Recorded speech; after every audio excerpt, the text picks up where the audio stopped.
There are so many anime with weird and long titles that just saying them is a mouthful. But the anime that longtime Patreon supporter Waffles had me watch recently has to take the cake. But even though the title was absurd, the anime was pretty good. The title? WorldEnd. What are you doing at the end of the world? Are you busy? Will you save us? Welcome once again to Musings by Danon. My name is Danon, and I've been watching anime since 1985. I'm currently reading over 600 manga and light novels. And, unlike most other anime YouTubers, I have a background in literature. Therefore, I tend to focus more on story structure, plot points, genre details, and character development, rather than how cool the fight scenes are or how pretty the art and animation are. So, if you're looking for detailed fight breakdowns, sorry, this might not be the channel for you. But if you care about story, characters, and world building, and love isekai, fantasy, slice of life, and romance, then we probably have similar tastes. So please like and subscribe. It really helps the channel, and it's free. The opening of WorldEnd really catches your attention and makes you want to continue the series. It is also the type of series that is obviously playing with your emotions. The more invested you are in this anime, the more the tears will flow. Now normally, I hate these types of anime. The world is dark enough as it is. I want my entertainment to be light and fun rather than depressing and soul-searching. That being said, the series does a great job at slow and methodical world building. One of the worst things the series can do is info dump, especially right at the beginning. Let's take Lord of the Rings for example. We are given only trickles of world building throughout the first few chapters. We don't even hear the name Mordor until chapter 2, long after Bilbo has made good his escape. We have no idea who Strider really is until much later in the series. The big info dump where we hear the whole story about the ring, why Sauron wants it, and why it needs to be destroyed, don't happen until part 2 of the Fellowship. Sure, the Council of Elrond is the longest chapter in the entire series, but by this point, you're invested.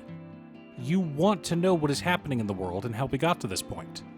Can you imagine if Fellowship started with the Council of Elrond? No one would read Lord of the Rings. Now, WorldEnd does something similar. We're given trickles of information about the world, teasers of the future, just little tidbits, an appetizer if you will. You want more because you're not sated, but you have been tempted to continue the series based on the first episode, which is exactly what you want. Gothali is wandering the city, looking for a lost pendant. Suddenly, her face is uncovered. She's revealed to be one of the disfigured.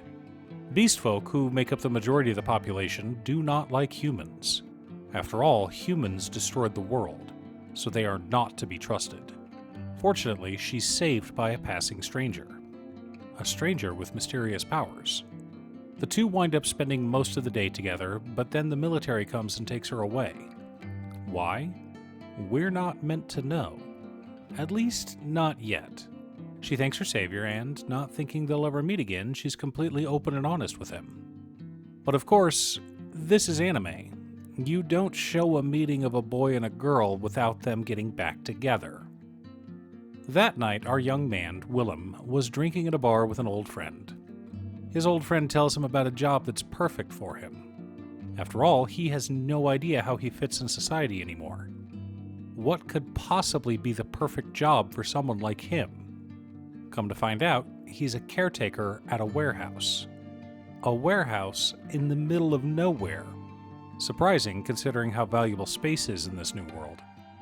A warehouse full of little girls who look human, but aren't. Now that we have the setup, as well as the two main characters of our series, let's discuss the world that is presented so well so far. I won't go into full detail here, because I want you to go and watch the series yourself. But I will give you tidbits of information. If you hate any and all spoilers, stop the video right here. If you don't mind mild spoilers, feel free to keep watching. First of all, the world was destroyed 500 years ago. This is a post-apocalyptic society, but one that has had 500 years to reinvent itself. Everyone lives on floating islands, which means space is at a premium. But why do people live on floating islands in the first place? What's wrong with the ground? The ground is overrun with giant monsters. Massive beasts capable of destroying cities. In fact, some of them can even fly, which, to people who live on floating islands because the ground is too dangerous, is a terrifying prospect. The monsters, as is common in this type of anime, can only be defeated by specialized weapons, and those weapons can only be wielded by special people. Artificial people, in fact. Called leprechauns, they are fae bound to a specific body in order to use a specific weapon. The more someone wants to live, the weaker the weapons are. This has got to be the dumbest piece of world building. It is a stupid little plot point specifically designed to be overcome or used against the main characters. I mean, talk about the most obvious stupid flag ever. Oh, I fell in love. Now I want to live. But now I don't have the power to protect myself or my allies. So they'll die because I fell in love. But now I'm super depressed. Oops, now I'm all powerful and can destroy all the bad guys. Like, are you kidding me? Let's raise all the flags with just one line, shall we? I think this is the line that held the series back from being truly great. As anime watchers, we're used to the idea of child soldiers. We're used to the idea of artificial life forms that are treated as less than human in order to save humanity. Brainwashing children to go die in war is something we've done here on Earth for millennia. So why would it be different in entertainment? Sure, it's sad, it's supposed to be sad. But let's artificially add to that sadness by giving our child soldiers memory issues, shortened lifespans, and put them in super dangerous positions in order to stress us out. But going back to our main character, what makes him perfect for this job? Why is he the perfect person to care for these girls? Well, now we're getting into some serious spoilers, so I recommend skipping ahead to this timestamp if you don't want to hear about it. Our main boy was a hero, 500 years ago. He wielded one of the dreaded weapons that the girls are currently using, and defeated a demon lord. But he was cursed before the demon lord perished, and he spent the next 500 years in stasis. As one of the original wielders of the legendary weapons, Willem is the perfect person to both oversee the weapons as well as their new wielders. He not only understands the weapons better than anyone, he can also tune them so that they're at their fullest potential. One little tidbit of world building that I really enjoyed was finding out that the legendary weapons weren't forged out of a specific metal by some ancient smith. Instead, they're created by a mishmash of low-level talismans, a seemingly random collection of protections that were brought together to form a legendary blade that could defeat evil and save the world. If that's not Tolkien-esque, I'm not sure what is. Now, I could go further into detail about this series, spoilers that aren't revealed until much later, but I feel I've done enough to wet your whistle. If you like your world building given out piecemeal with tidbits here and there, just like a mystery, you should check out WorldEnd. Lots of things to uncover and enjoy, especially if you can get past the overdramatic setup in the series. Thanks for tuning in. Once again, a huge shout out to my editor Cutestuff. I couldn't make these videos without her.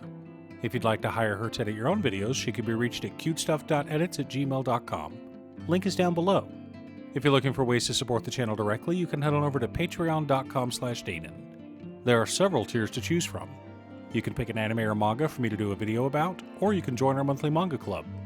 I also wanted to give a quick shout out to all of my patrons: Waffles, Jiraiya, Danny, Muffins, Marcus, Brett, Roxy, Alex, Borgie, Nazwin, Konga, Aaron, Chris, Robert, Austin, William Pye, Kazaris, Booksu, Patrick, Travis, Naffy, Sean, and Michael.